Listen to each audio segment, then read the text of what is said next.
Yes, hello together. So we will go on with hypothesis testing, and yeah, three kinds of hypothesis testing are left, and we will start today with hypothesis testing where we have two random samples, and of course I always talked about this, that in general we have statistical fluctuations if we are ask people if they know this product or what else, and if we ask another set of people, then they will with a high probability answer in another way, and therefore we are quite often interested, is this fluctuation statistically significant or not? So in this case, we take the null hypothesis that we assume that nothing has changed, that the mean of both random sample sets is the same, that the discrepancy is only due to statistical fluctuations. Alternative hypothesis is that they really differ, that something has changed when I ask two different groups, and the test statistics looks of course quite the same. Again, the size of the two sample sets has to be larger. Both has to be larger than 30, because then we can use approximately the normal distribution, and then we know that the following test statistic is standard normally distributed, and this is then given by Z equals the difference of the two arithmetic means which we got out of our samples minus mu1 minus mu2, but in this case this is just 0 because our null hypothesis is mu1 equals mu2 divided again by the estimated standard deviation, and since we have now two different sample sets, this standard deviation is calculated in the following way, that both standard deviation variances, of course, again scale with their specific number, with their specific size, and then we quadratically add these two variances weighted with the size of the two random samples and taking the root out of it. Well, and this is more or less nothing else than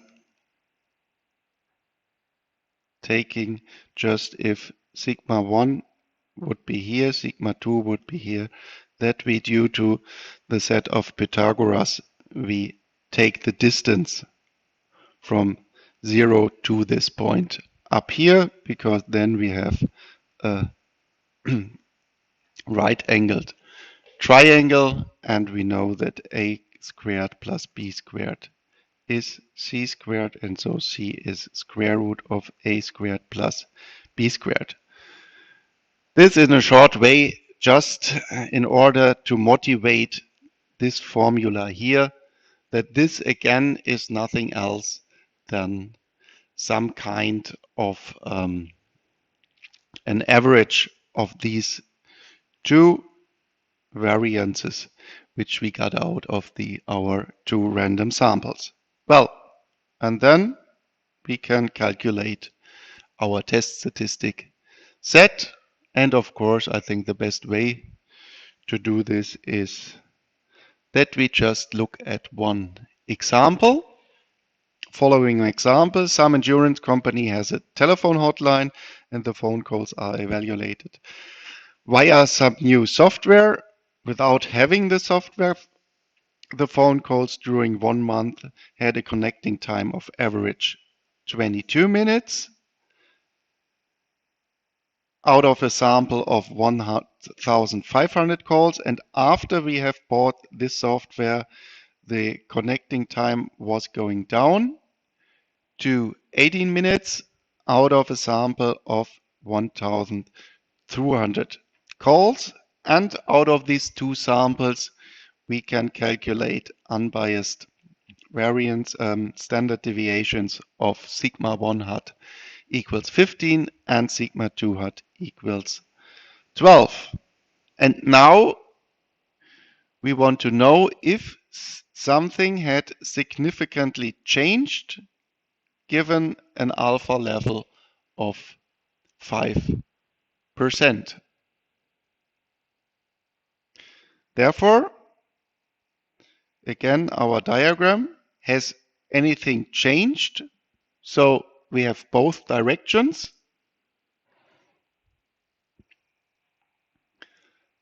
Therefore, we have a two-sided test, and our diagram would look like this. This is the standard normal distribution, and this area should be 95%. And then, if I remember it right, these two critical values would be minus 1.96 and 1.96. Since last week I did it wrong, I think. Let's have a look if this is true again. Yes, here 95%, 1.96, 1.96.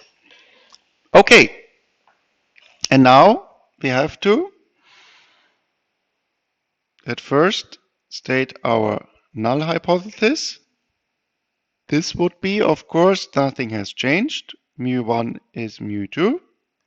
Alternative hypothesis, mu1 is not equal mu2, and we have to calculate our test statistics x bar 1 minus x bar 2 minus mu1 mu2. Of course, since we have this hypothesis, this will be 0 divided by sigma hat, the aggregated variance of both samples. I think I, yes, wrote it this way. So, and we know sigma hat x bar 1 x bar 2 equals the square root of sigma 1 hat squared over n 1 plus sigma 2 squared over n2. So, maybe you have an idea what we have to do, because we just have to calculate, I think, at first this number and then inserting into Z. So, what we need is sigma hat 1 is of course 1 and n1 is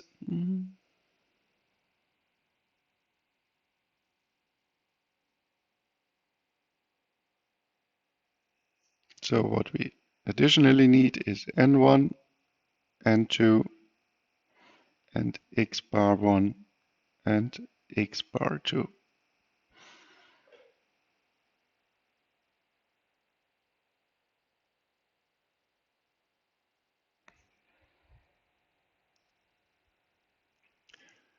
x1 is 22, of course, and this is 1,500, and x bar 2 and n2, of course, 18 and 1,200. So we obtain very difficult,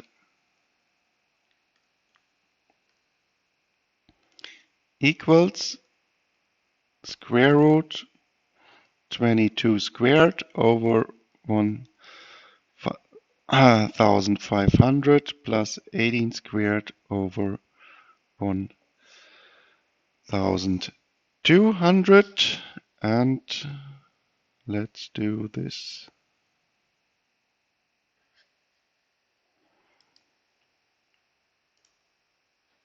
In Excel, and I told you, you will be allowed to use Excel if you want in your exam.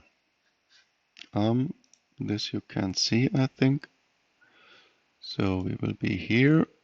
So what do we have? We have N1, we have N2, we have X1, we have X2, we have sigma hat 1, and we have sigma hat 2. So I think this was 1500, 1200, 22, 18.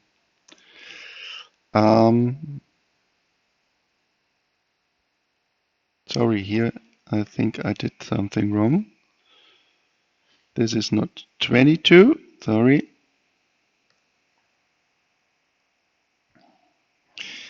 We have to insert the standard deviations. So this is 15 and 12, of course. Yep. So 15 and 12. So this one we got sigma hat equals. Then let's square these two numbers.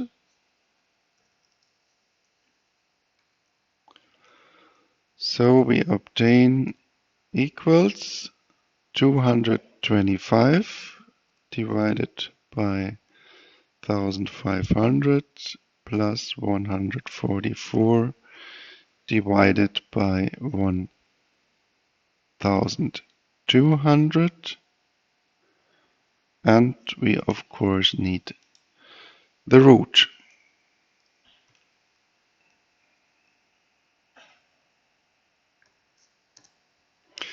Oh, 0.52 roughly.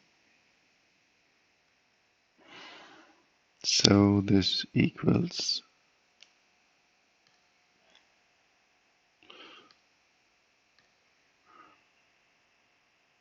roughly 0.52, and then we obtain, and now 20 minus 0 over 0.52, and this is then roughly z equals open bracket minus 18 over 0.52, and this is, did I have anything wrong? Because in my calculation at home I got 6.17. Did you have done it at home?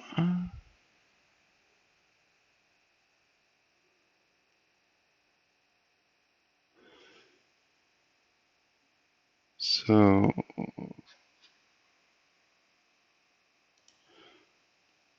15, this is, everything is okay. This is okay. C8, and within my other Excel file,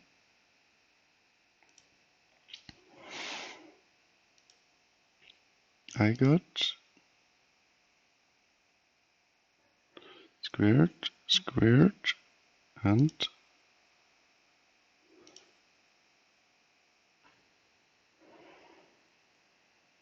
And this one is, here I get 0.64. Which one is right?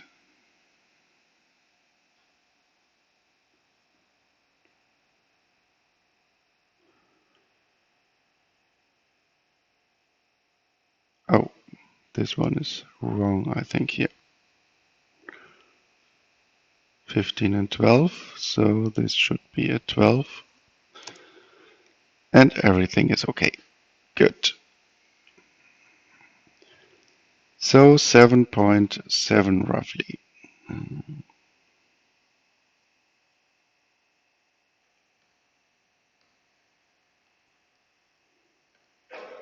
Oh, I forgot to move my mouse. Sorry.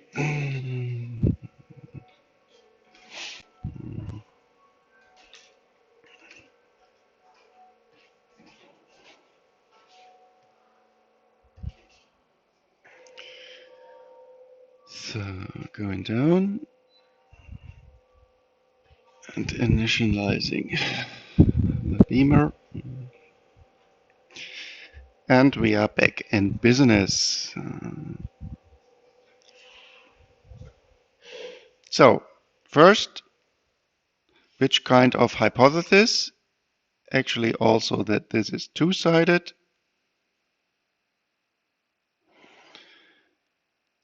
Second,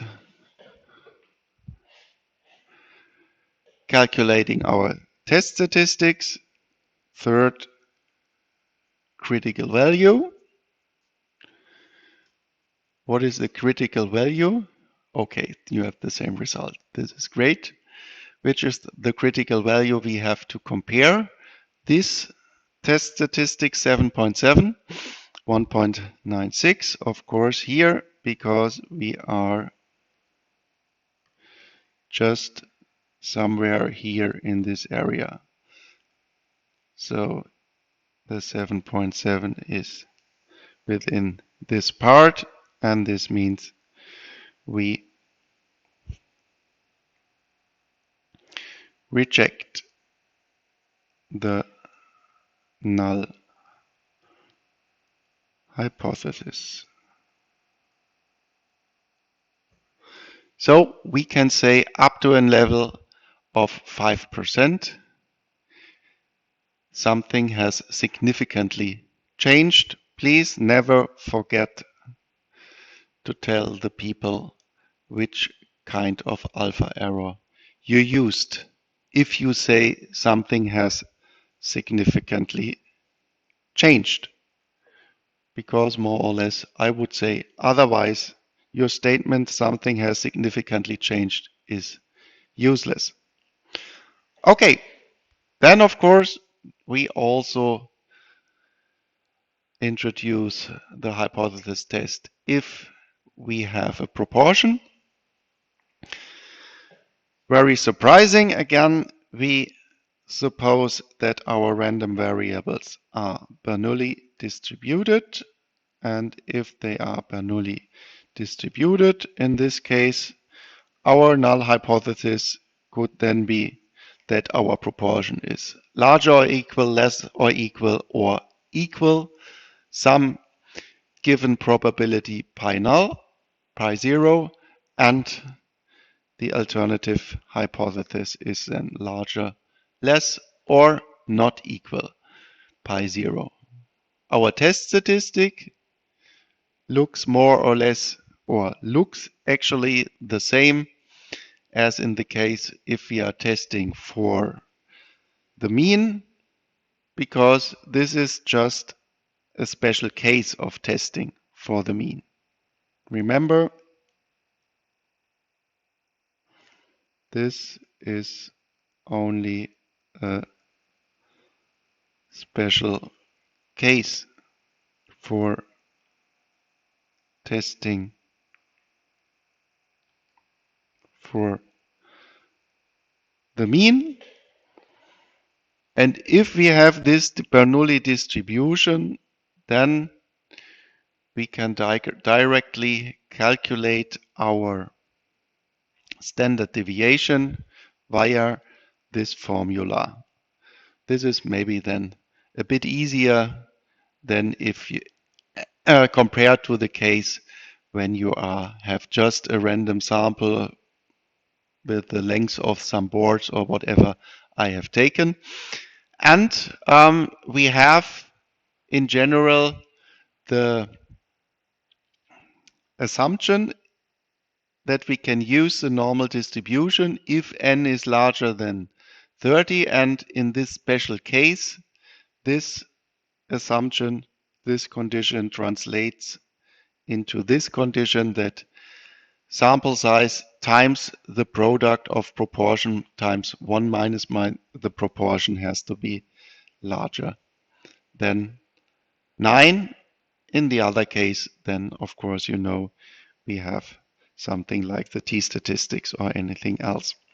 Okay, well, then we will do this also using an example. We want to test the hypothesis, maybe in advance of some poll in Schleswig-Holstein. We have the next poll in Germany, that some party A has obtained more than 50% of the votes for an alpha level of 1%. Our random sample is n equals 400, and out of this random sample, 204 persons answered that they have voted for the party or will vote for the party A. So then we start. H0 is then, again, we in our lecture here, we want to use the alpha arrow. So in general, we construct our test in such a way that we try or that we want to reject the null hypothesis. For our result, we want to test, did we obtain more than 50%? So we take here that pi is larger than 0.5 equals this value we want to test for. Alternative hypothesis, pi is larger than 0.5. First, second, test statistic.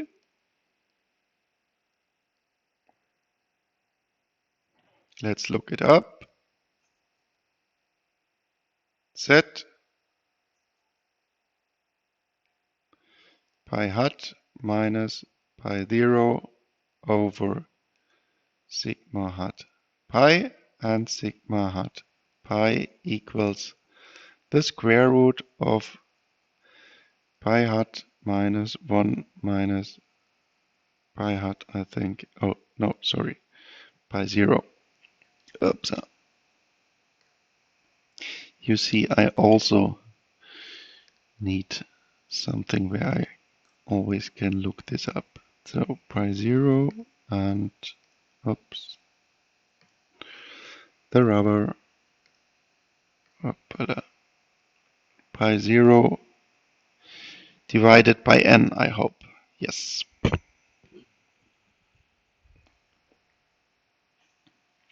Okay. Then I can think we can directly put the numbers in. So we obtain 0.5 squared over 400, and this dividing in my old head is 0.5 over 20, and this then will be 2.5%. Am I right?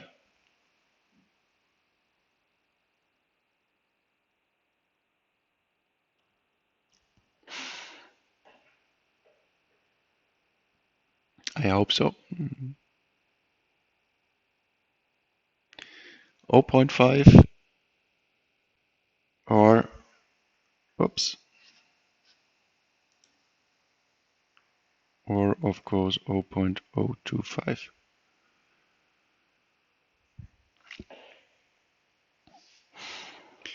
But I think so. So,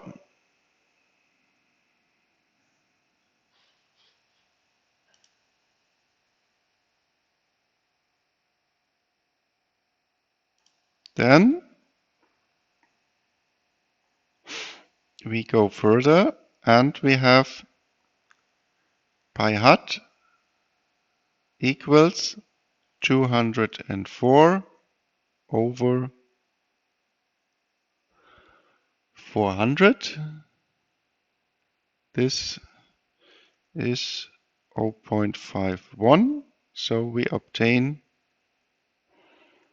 z equals 0.51 minus 0.5 over 0.025.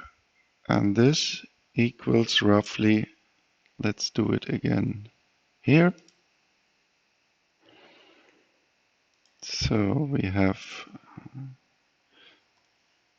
pi 0, pi hat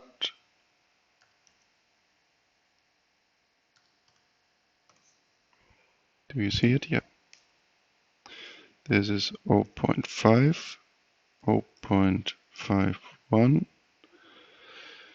and sigma hat equals 0.025, and then we have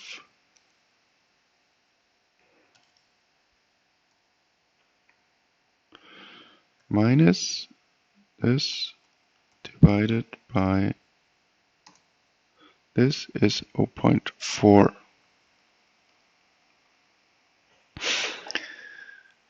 Critical value,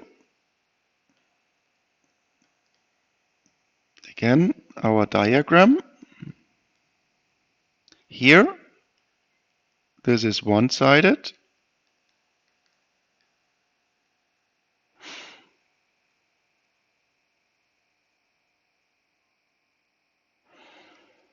Alpha level 1%, so this tail has to be 1%. Great, 0.4. And what is then here our critical value? I always look this up right now since I have done it wrong the last time. So 98% two-sided means 2.33 is 99% one-sided. So 2.33 is 2.33, and since Z is smaller than CV, H0 is not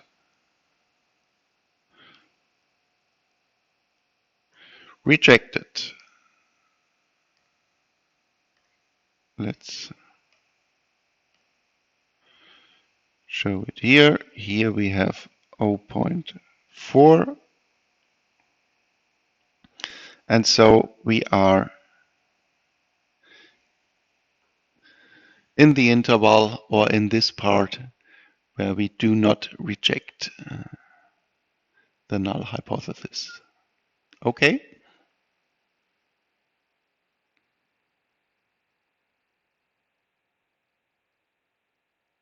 So again, I think it is really a good way to do it, that you really say, what is my starting point? Calculating the test statistics, thinking about what is the critical value. The critical value depends, of course, on our alpha error, and of course also depends whether you have a one-sided or a two-sided test.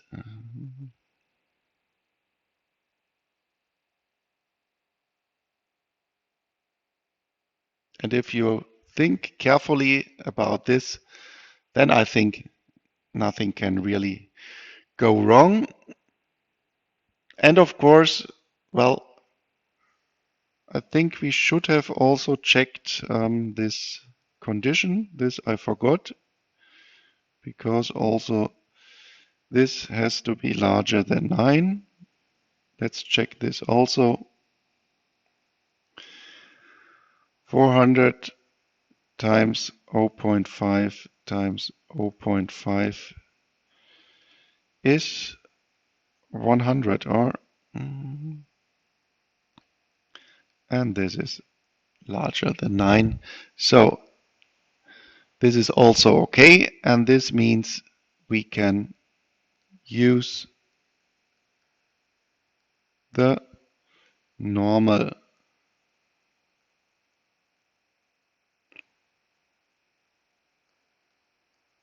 distribution.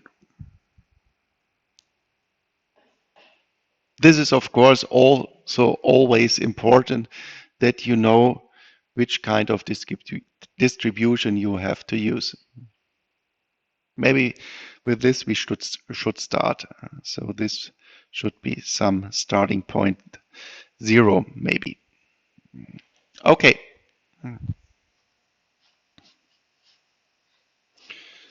Then I switch to the other monitor,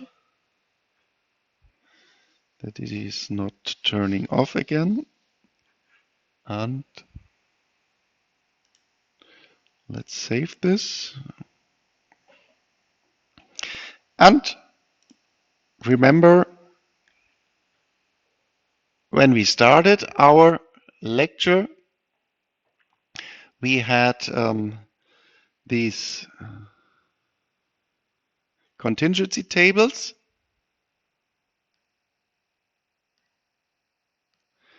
And using these contingency tables, we only decided from a descriptive point of view, are these both variables independent or not? When we just calculated the theoretical probability of two random variables, and when we compared these with the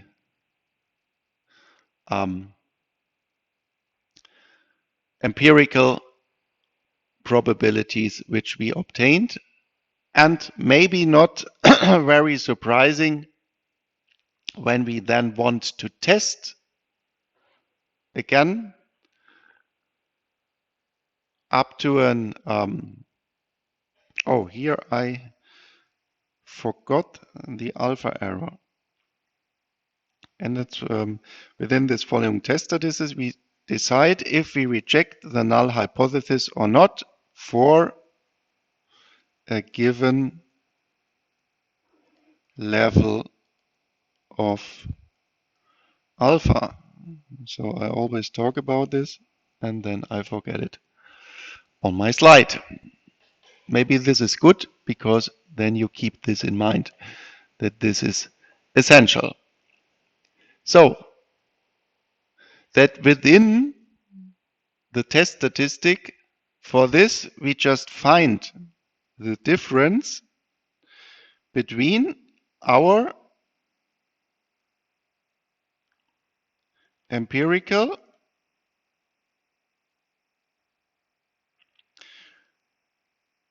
probability and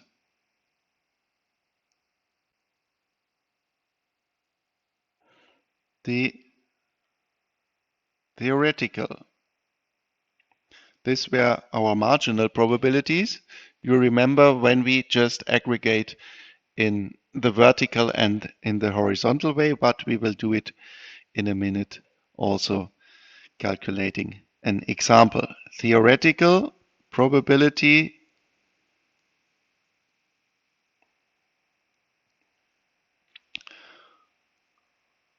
assuming both variables are independent. Well, if you look at this test statistic, then this is nothing really surprising, because here we then squared this difference between our theoretical value and our empirical value. This is more or less the same when we calculated something like x bar minus mu squared. This was also the empirical value, and this was the theoretical value. And here, in this case, we also normalize it more or less by dividing through the empirical value.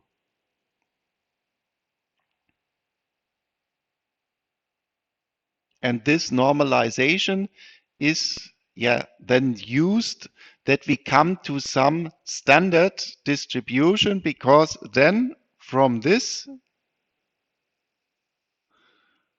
test statistic we can again show theoretically that this test statistic is chi-square distributed. Well, this is also not that surprising. Remember,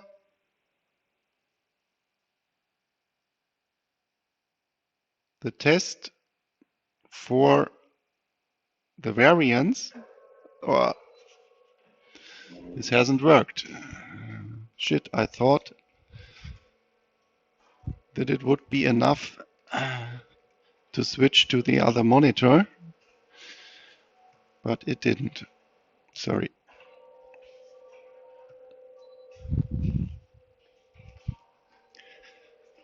So I have to ask the IT.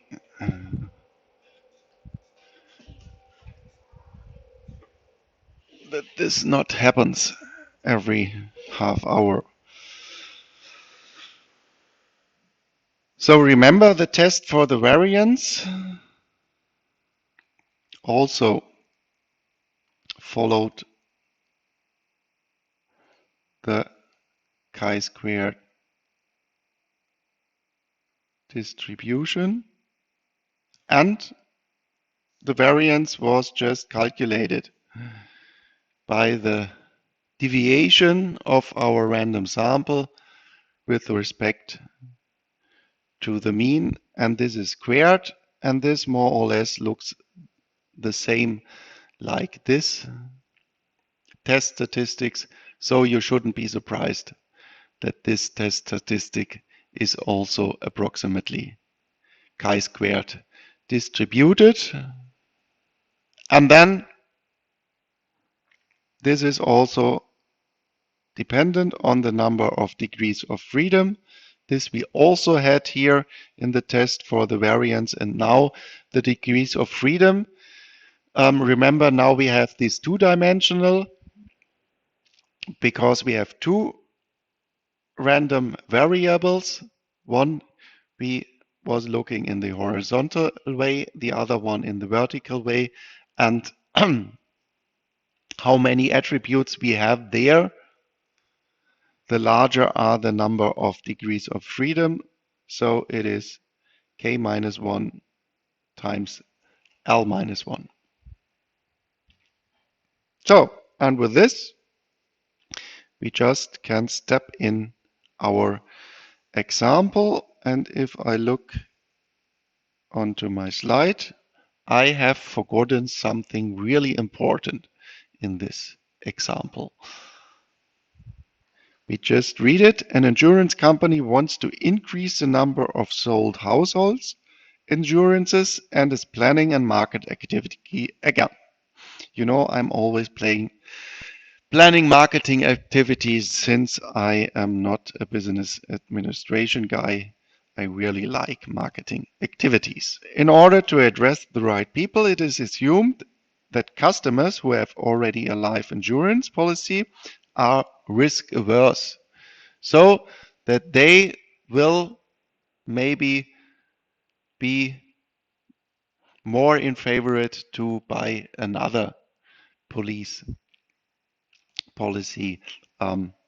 if I ask them, and therefore are interested to buy also a household insurance. This is evaluated via our data we have in our insurance company, because there we can, of course, look up, do have our guys with the life insurance, do they already have a household insurance or not? So we have on the horizontal side two possible outcomes. We just look at one guy and does he have a household insurance or not? And in the vertical way, we just look, does he have a life insurance or does he not have a life insurance? And then we just count our people. And what we want to test, is it more likely that people who have already a life insurance, that they have also a household insurance. And now test the two variables, if having a life insurance or not having a life insurance, if they are independent or not. And what have I? Yes, of course, I have forgot the alpha level. So then let's assume for independence for alpha equals 1%. Again, this has to be qualified. Otherwise, I cannot test for independence. So this we also want to do.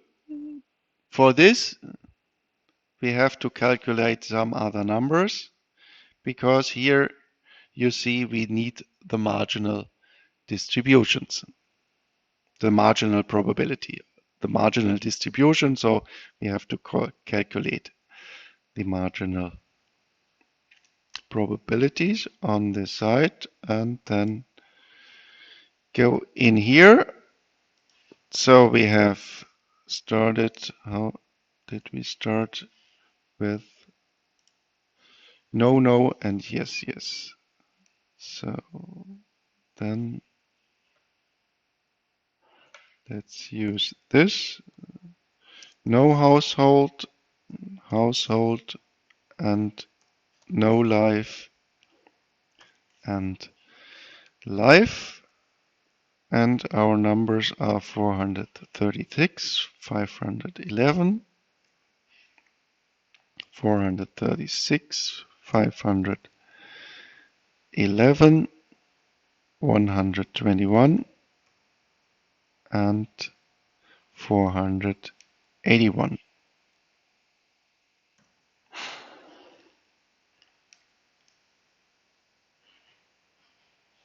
So, oh, you don't see it? Move it in. Here we are. So how do we obtain the probabilities? Remember, I think it was the second or third lecture in March. Then we need, of course, all people who have no life insurance. This is just here the sum, equal this plus this. This we can use here. So this is this plus this, and so we obtain this 557. So 557 and 992 and 947 and 602, and in total we have then equals this plus this 1549, 1549. How do we obtain our needed probabilities? PEMP, I call it, our empirical probabilities.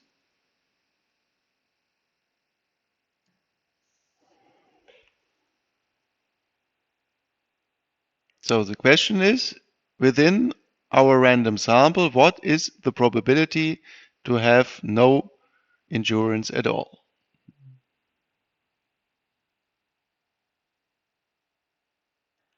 What do I have to do? I know 436 people have no endurance. And what is then the probability or the proportion of the total sample?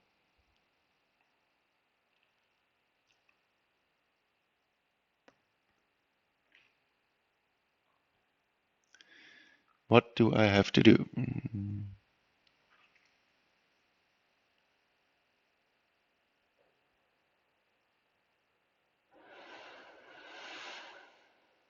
Hmm?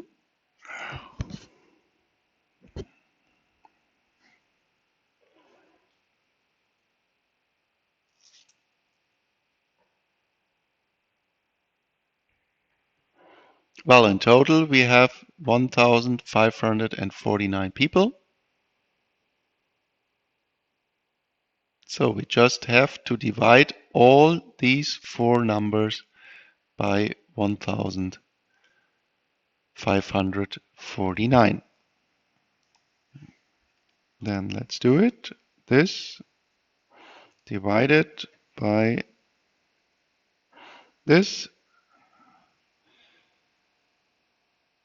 F4. Oops, this doesn't work. Because why? Fn. So this one and Fn.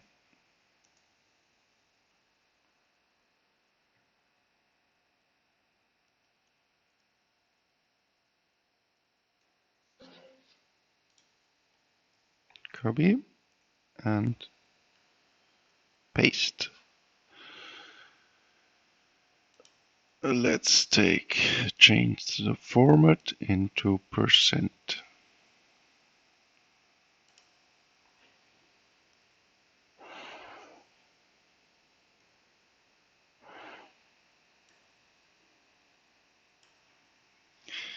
So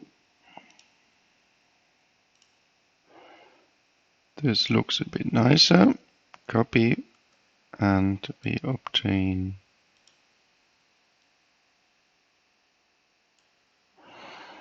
this for our empirical probabilities.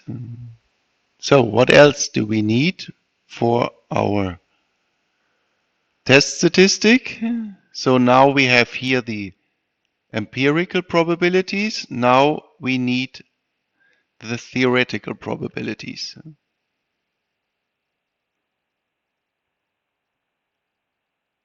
And these theoretical probabilities we obtain just by multiplying 0.36 multiplied by 0.61.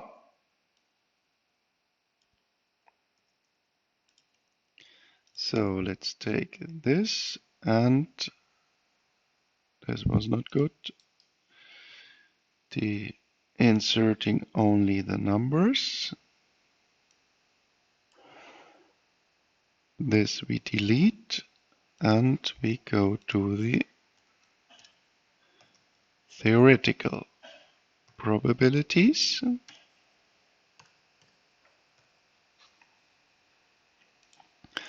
And we multiply 0.36 times 61%.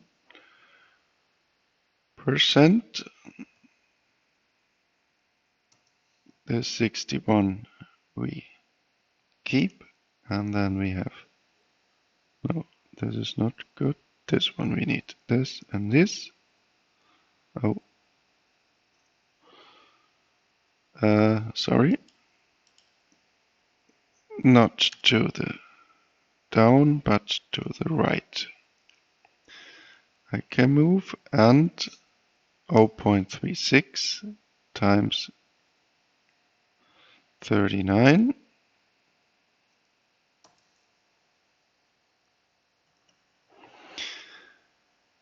And we just obtain the theoretical probabilities.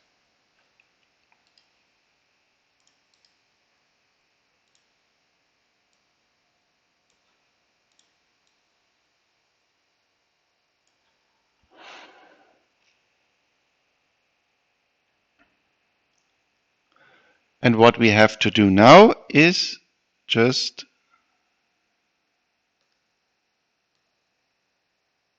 then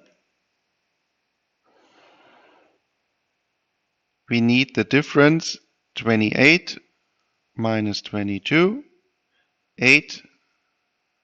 Let's take another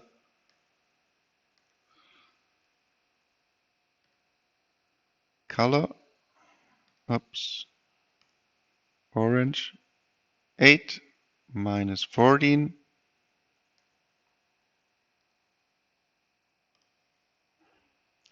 33 minus 39 and 31 minus 25.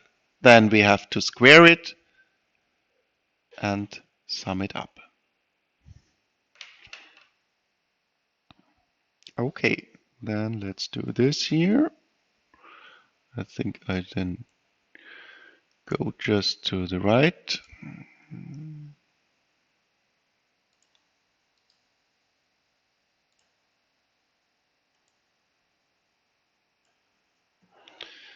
Let's call this P difference.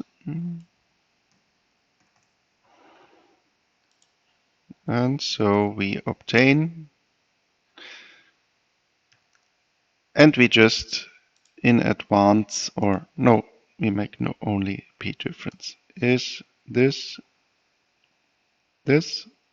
minus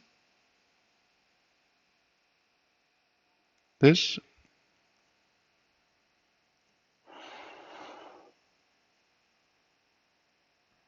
Always 6. That's quite surprising. But I think in the digits we have other numbers, or oops.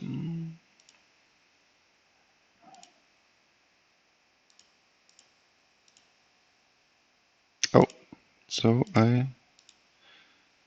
think I have done anything wrong, or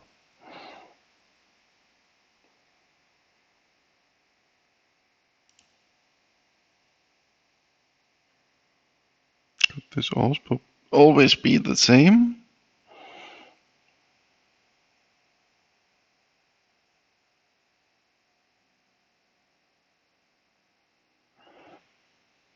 Did I have anything wrong here?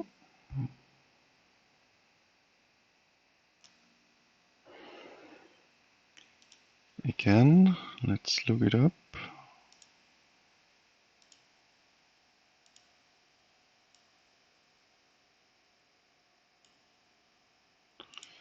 This was chi-squared.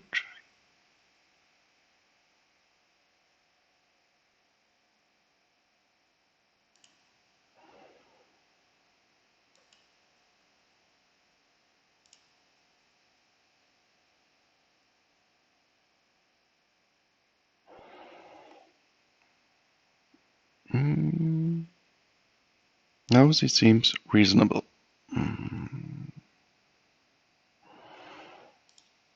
Okay.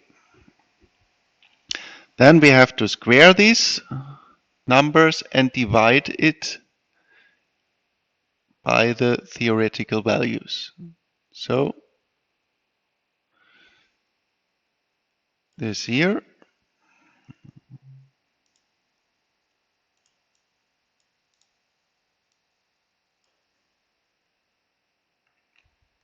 and this squared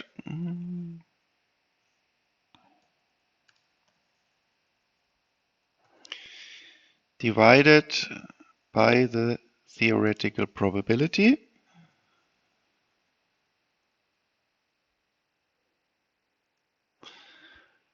And now we have to sum up these four numbers. So let's sum this here. Is equals up. There's my mouse. Uppala. This is the wrong place.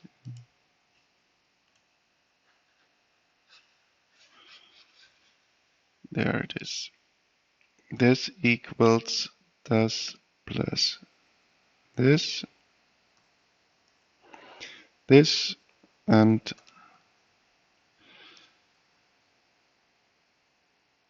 just summing up all these four numbers. And at last we need, of course,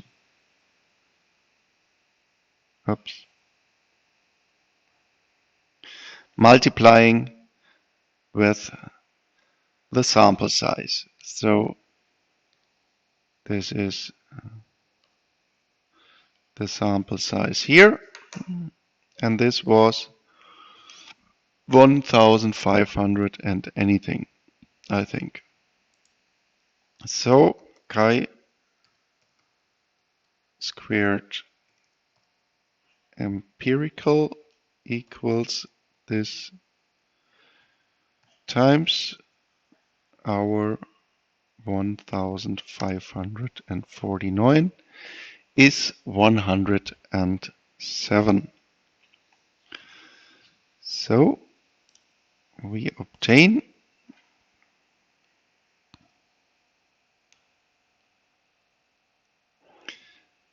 chi-square empirical is roughly 107. So first, H0, X and Y are independent. H1, one last time.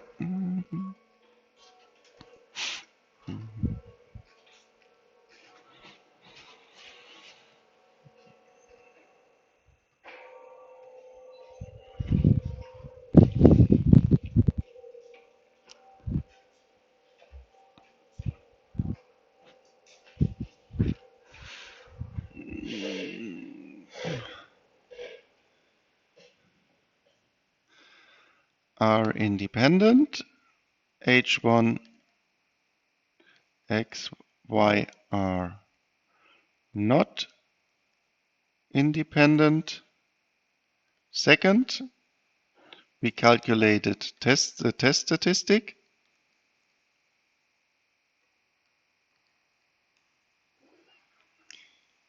Chi-square empirical is roughly 107. And third, we need the critical value.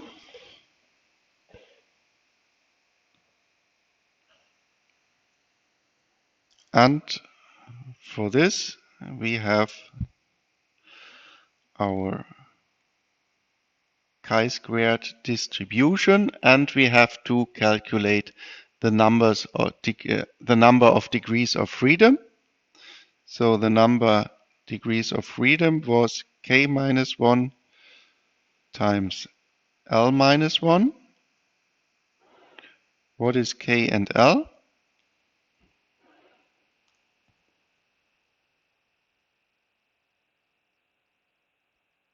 Yes, so we have here 1, 2, 1, 2, and though we obtain 2 minus 1 times 2 minus 1 is of course 1. And remember, if we have then chi-squared with degrees of freedom is only 1, then you do not have this characteristical curve of the chi-square distribution, but this is then just an upward sloped line. So chi-squared of 1. And then we need here our area with 1%. And for this, we go in our table. No, this one. Again, it's not working. I don't know why. No.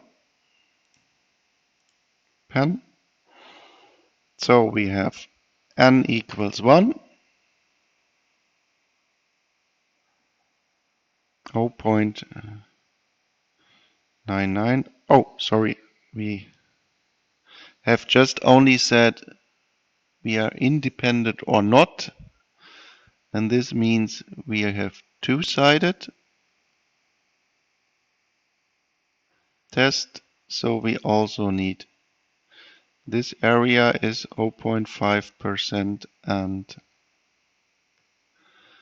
this area is 0.5%.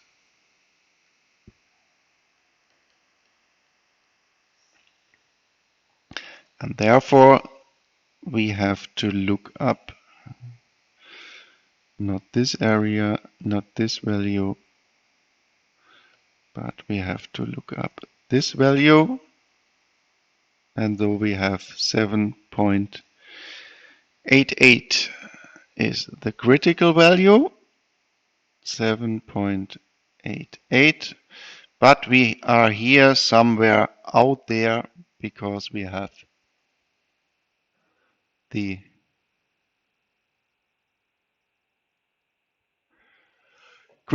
our empirical value is 107, and therefore H0 is rejected.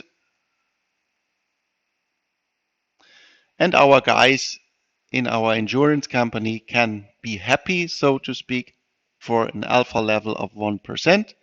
They can say, well, first of all, we always ask these guys within our portfolio